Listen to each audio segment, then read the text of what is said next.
Amém, boa noite. Estamos aqui nessa quinta-feira abençoada, mais um culto de doutrina para adorar ao Senhor, porque Ele é Rei dos Reis e Ele merece toda a nossa honra e toda a glória. Vamos adorar a Deus. Você que está em casa, pegue a sua harpa cristã e abra no número 124. Vamos adorar ao Senhor com esse louvor, amém?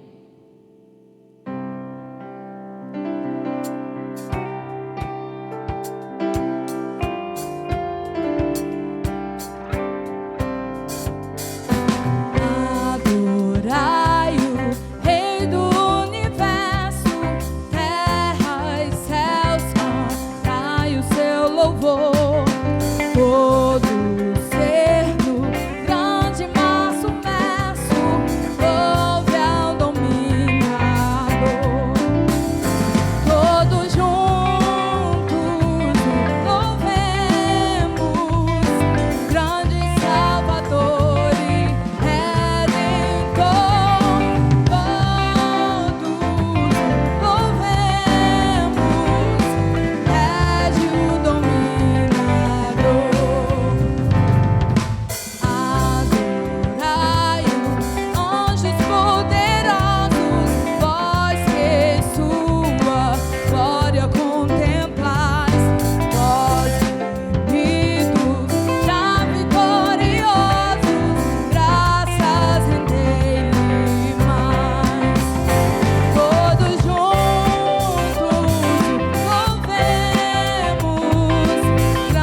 Graças a Deus. Queridos irmãos e irmãs, nós queremos, celebrando o Senhor, continuar proclamando a sua verdade. Nessa noite, nós estaremos ministrando uma palavra de Deus ao coração da comunidade. E eu gostaria de ler um trecho da palavra de Deus que se encontra num dos salmos que para mim são raros, preciosíssimos na Bíblia. E eu gostaria que, abrindo a palavra de Deus, você encontrasse o Salmo de número 18, versículo 2. A palavra de Deus nos diz: o Senhor é o meu rochedo e o meu lugar forte, o meu libertador, o meu Deus, a minha fortaleza em quem confio, o meu escudo, a força da minha salvação e o meu alto refúgio. Estamos falando sobre aquele que tem nas mãos o domínio sobre todas as coisas. Por isso o salmista em celebração descansa nele. O salmista em celebração declara que porque Deus é tudo isso em sua vida, ele então tem a sua alma tranquilizada. Nós vamos nesse momento fazer uma oração, agradecendo ao Senhor por esta palavra ora lida. E também, irmãos, eu quero que nós nesta oração dediquemos um tempo e dediquemos atenção àquelas pessoas que estão afetadas por esta tão terrível enfermidade, a todos os profissionais que estão trabalhando, os motivos do nosso relógio de oração. Você que ainda não se inscreveu, faça o possível para se inscrever o mais breve possível. E nós vamos estar orando, apresentando essas pessoas que estão enlutadas por perder entes queridos. E eu queria que nós, como um só homem, nos uníssemos nesse tempo. Oremos ao Senhor, agradecendo a Deus por esta palavra. Após esta oração, nós teremos mais um louvor, onde você poderá estar contribuindo com a obra de Deus. Fazendo isso, você estará abençoando muitas famílias nesses tempos tão difíceis e incertos. Nosso Deus e Pai, nós aqui celebramos o Teu nome por Tua grandeza, graça e glória. Porque tens cuidado do Teu povo, porque estamos, ó Deus, distantes no que diz respeito a reuniões presenciais, não estamos vivenciando esta tão especial experiência. Mas não estamos, ó Deus, distantes de Ti, pois conosco estás, a Tua boa presença é repousante na nossa casa, no nosso lar. Te celebramos por esta palavra ora lida e pedimos-Te que, à medida que confiemos no Senhor, a esperança seja reintegrada à nossa alma. Hoje nós falaremos sobre esperança no sofrimento. Por isso pedimos-te, ó Santo Espírito, que nos inspire a falar a Tua vontade, em nome de Jesus.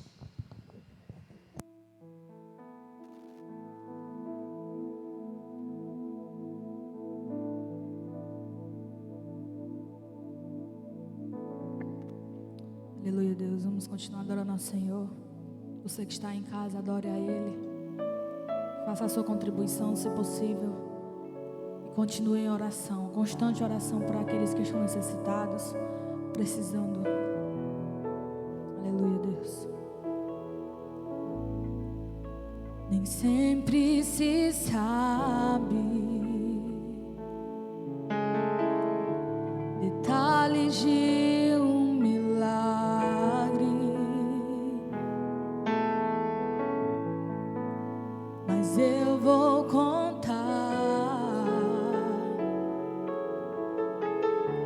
a história de um menino que um dia levantou bem cedo e sua mãe lhe perguntou com medo: aonde é que você vai?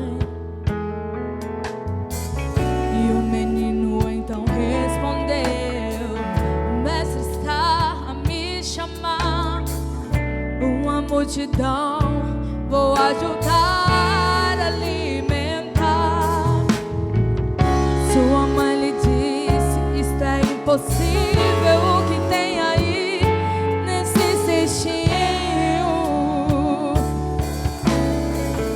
E com muita fé o menino disse: 5 pães e 2 peixinhos.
os que tinham fome, e grande foi o milagre, e todos puderam crer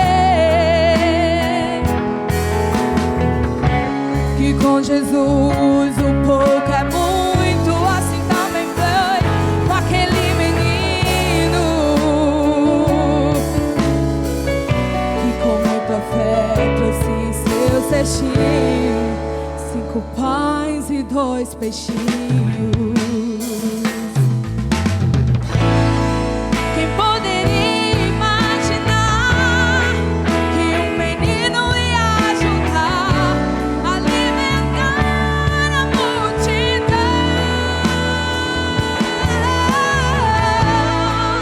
É assim que Deus faz. Ele usa quem Ele quer, menino, homem ou mulher. Quem poderia imaginar que um menino ia ajudar a alimentar a multidão? É assim que o meu Deus faz. Usa quem Ele quer, menino, homem ou mulher. Menino, homem ou mulher. Menino, homem ou mulher. Aleluia, Deus. Amém.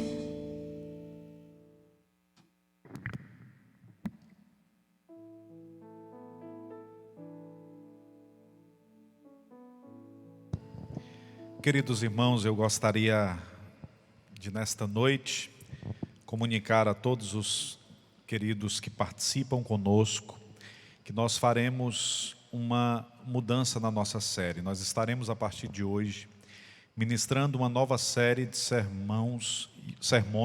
E quais são esses sermões que nós estaremos trabalhando?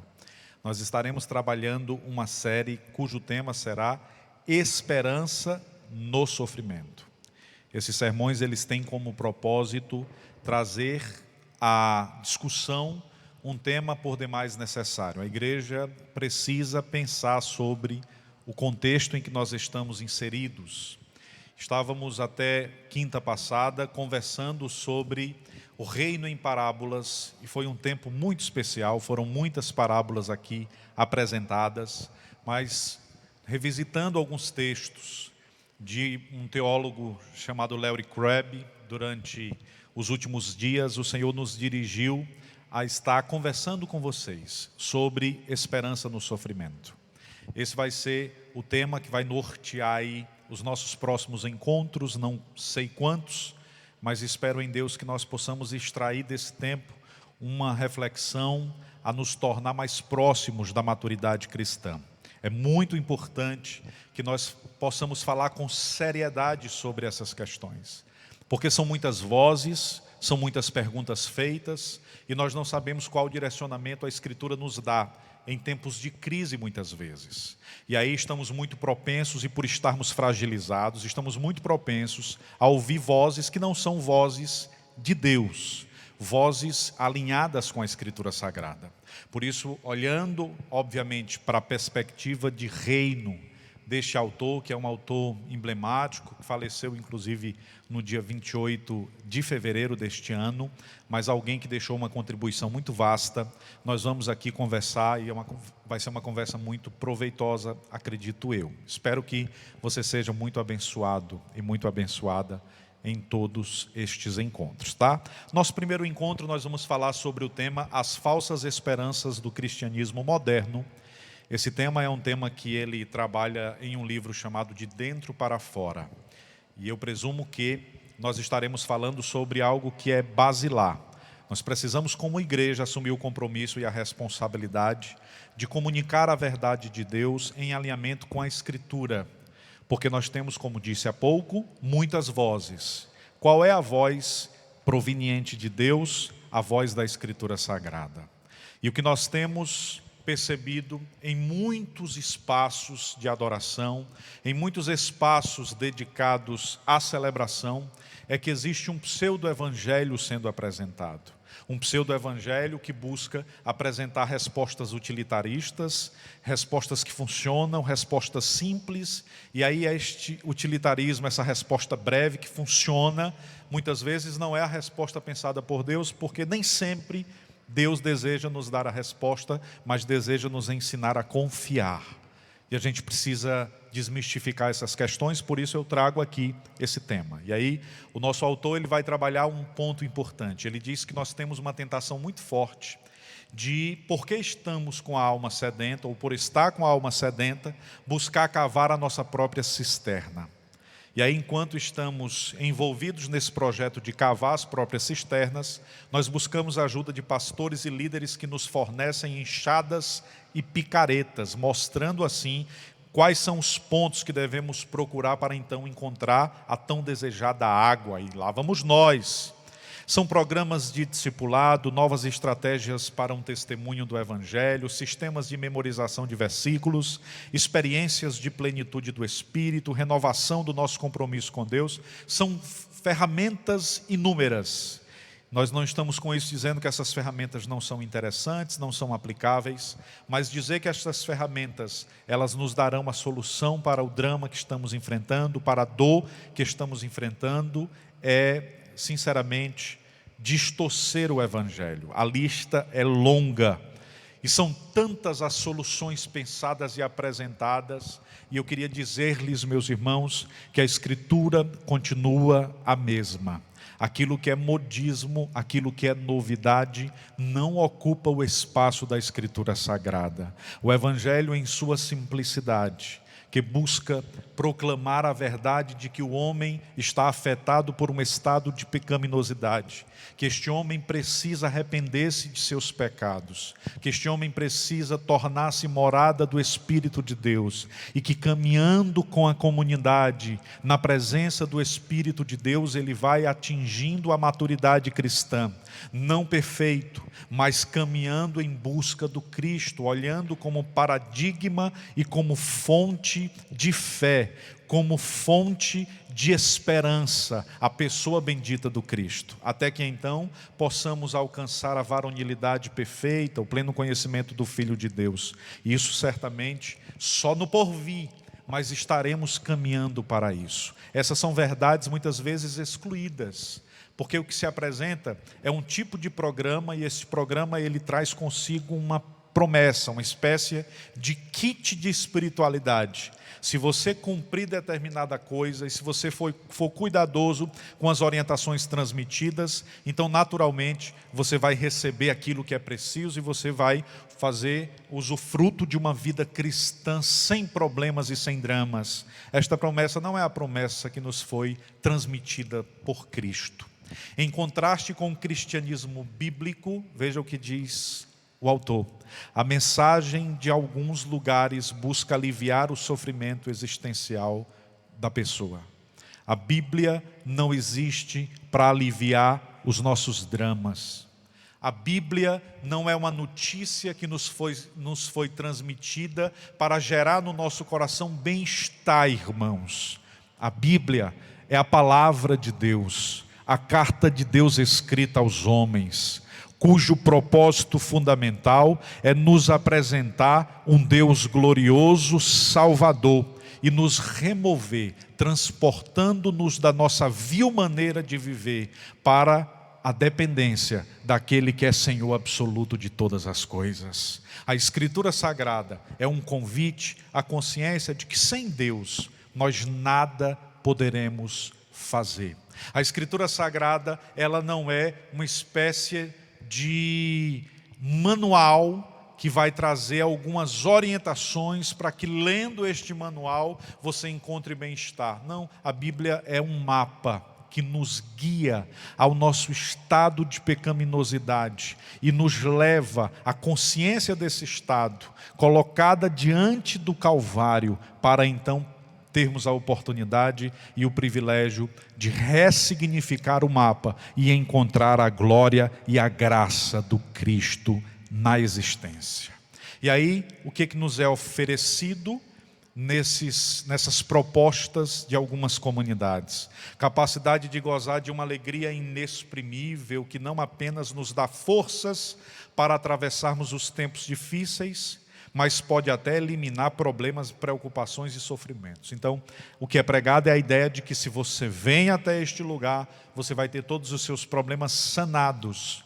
Isso é tudo menos o princípio bíblico. Isso é tudo menos a verdade esperada. Isso é tudo menos o Evangelho. O Evangelho não prometeu jamais a ausência de completo sofrimento. O Evangelho nos fez perceber que o sofrimento inerente à vida é nesse trânsito, nesse caminhar com o sofrimento, que nós encontraremos a vida, a bênção e a presença de Deus. O Evangelho, irmãos, ele nos faz refletir sobre esta linda verdade. O que é prometido? Quais são os pilares que são apresentados por estas comunidades que pregam este evangelho do utilitarismo? A ideia de que você tem um valor supremo, essa forte conscientização de que o seu valor é supremo, e aí você se sente superior às outras pessoas. Esse é um ponto. Um outro ponto é a ideia de que você, vindo a viver ou a seguir estas normas, você vai ter poderosas experiências de adoração, experiências de êxtase, que te colocarão numa dimensão de espiritualidade superior. Manipulação do medo é um terceiro ponto que a gente percebe, utilizando-se do medo, utilizando-se da falta do saber ou do conhecimento, porque algumas pessoas não estão dotadas de determinado saber, e aí algumas pessoas se aproveitam disso para gerar nessas pessoas um coração aprisionado por verdades que não são verdades bíblicas, mas verdades apenas humanas. Visão simplista da vida, algumas pessoas profetizando: confie, vai dar certo. E aí, com estas palavras de efeito, tentando lançar uma semente no coração das pessoas de esperança, quando na prática, irmãos, a coisa não é tão simples assim. E por fim, o linguajar ele é bíblico. E por que ele é bíblico? É para ser convincente. Então, esta igreja moderna, esta igreja dos tempos modernos, ela precisa repensar sua forma de pregar o evangelho. Ela precisa repensar sua forma de apresentar a verdade bíblica, porque nós temos pessoas vindo à igreja, perseguindo na igreja uma vida de bem-estar.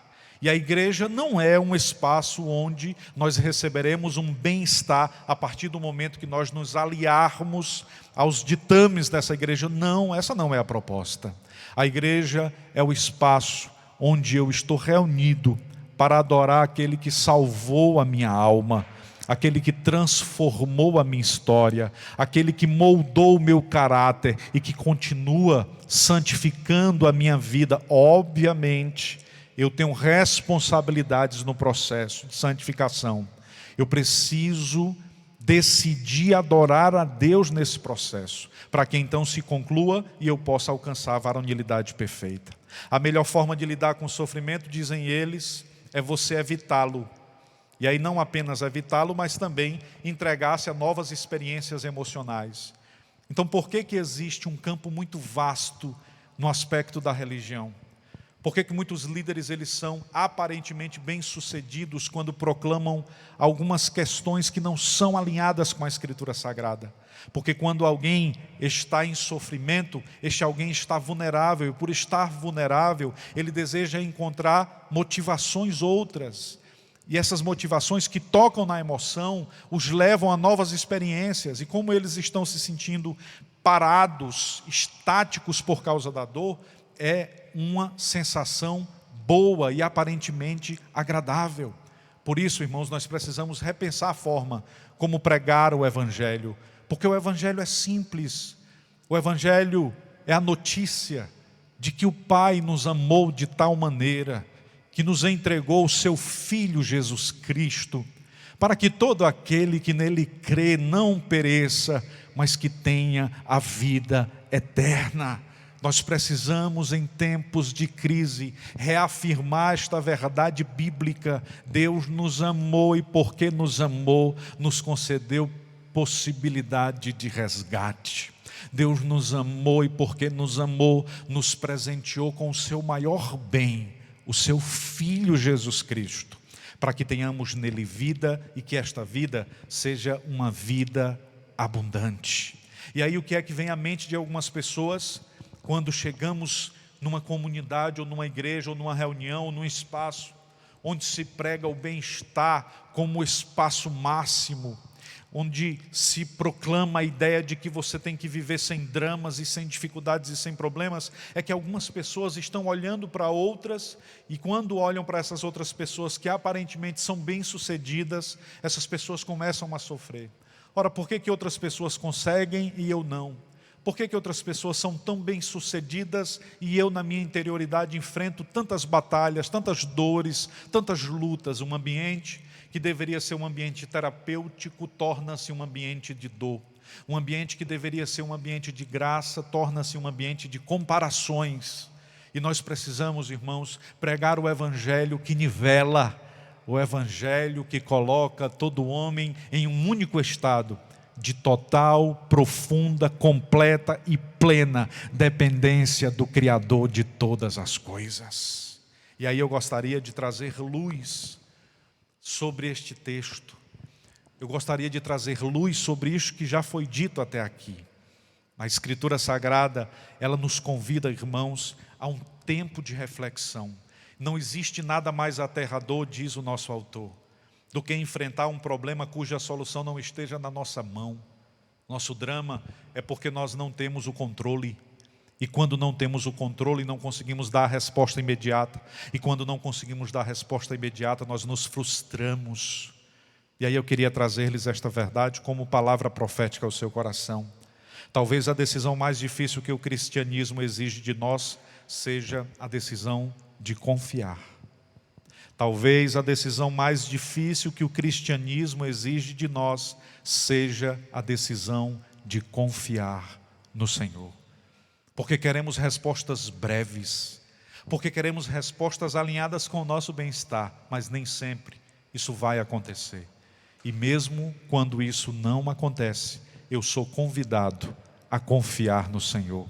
Eu sou convidado a confiar a Deus a minha vida e todos os meus sonhos. O salmista, no Salmo de número 52, versículo 8, ele diz: mas eu sou como oliveira verde na casa de Deus, confio na misericórdia de Deus para sempre e eternamente. Independente de não ter as respostas para os meus dramas, eu permaneço na casa de Deus, porque sei que estando lá, permanecendo em sua presença, eu verei um tempo de esperança. Eu trarei ao meu coração aquilo que me dá esperança, e assim serei sarado. O autor diz mais: a fé não é um dispositivo para mudar situações. Isso está alinhado com o evangelho.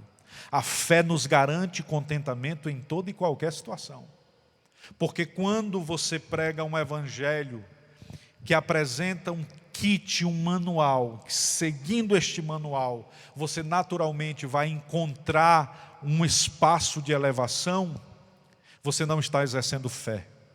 A fé não é um dispositivo que muda situações. A fé existe para gerar em nós contentamento a despeito de qual seja a situação.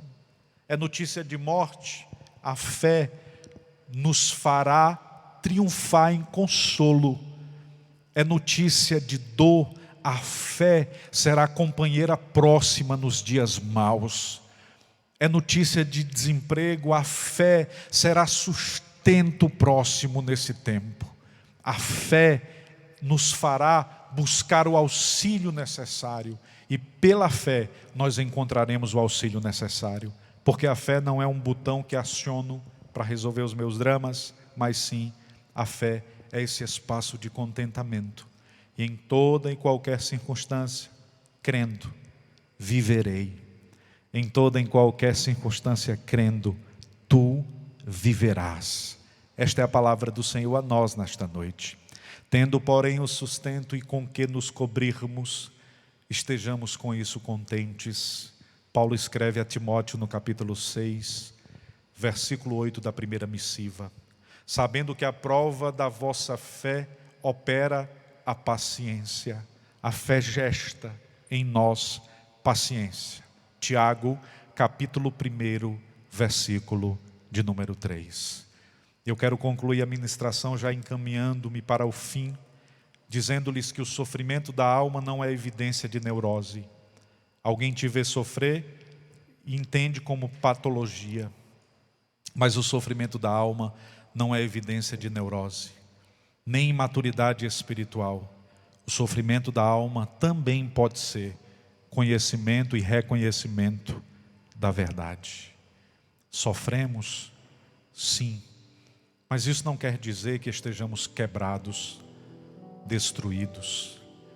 Não há nada mais humano do que sofrer, mas não há nada mais gracioso do que este humano em sofrimento ter no seu coração esperança viva. E esta é a proposta de Deus para a sua vida nesta noite.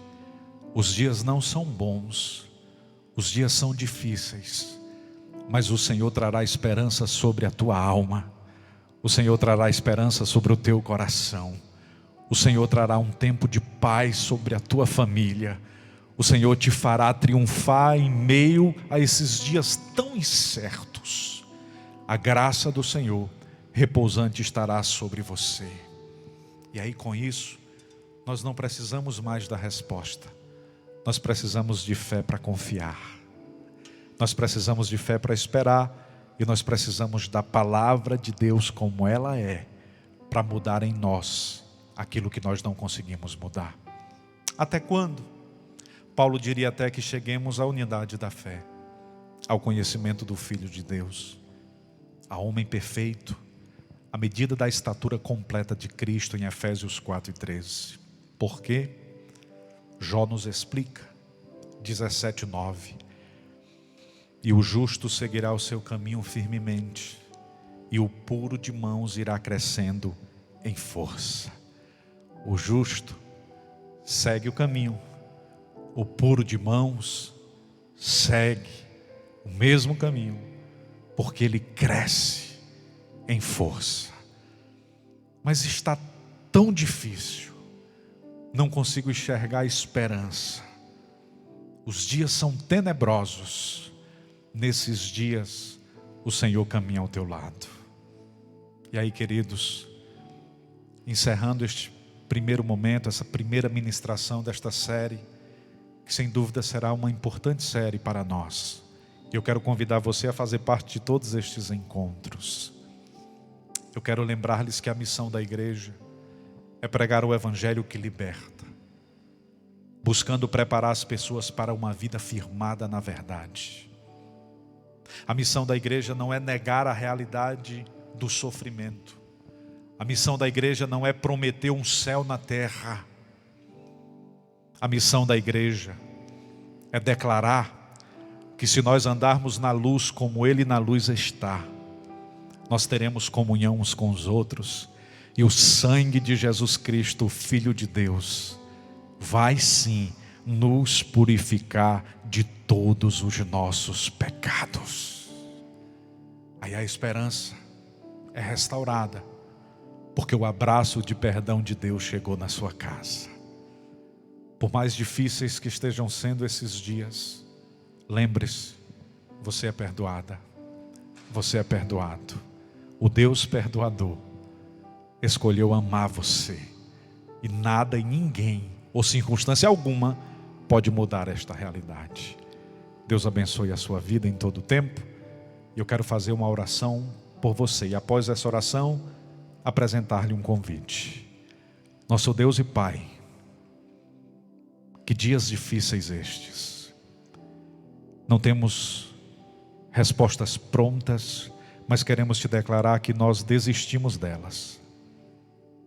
Não temos um manual escrito, mas queremos te declarar que o manual da tua palavra nos é suficiente.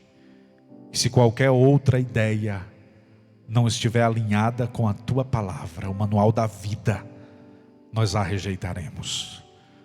Pai, nós queremos abençoar as casas, os lares, os casamentos, os empregos, os que estão afetados por esta enfermidade.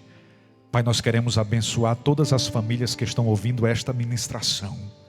Que a tua bondade, que a tua justiça e que a tua misericórdia seja uma irmã próxima de cada um que escuta esta palavra. Em nome de Jesus, oramos-te e em celebração te agradecemos. Quero fazer-lhe um convite. Próxima quinta, nós estaremos falando sobre o tema: uma verdadeira transformação exige um exame interior. Não perca esse momento. A bênção apostólica. A graça de nosso Senhor e Salvador Jesus Cristo, o grande amor de Deus, o nosso Pai, Senhor, a comunhão e as ternas consolações do Santo Espírito do Senhor repouse sobre todos nós. E se você tem fé, do seu lar, declare amém. Um bom restante de semana para todos nós.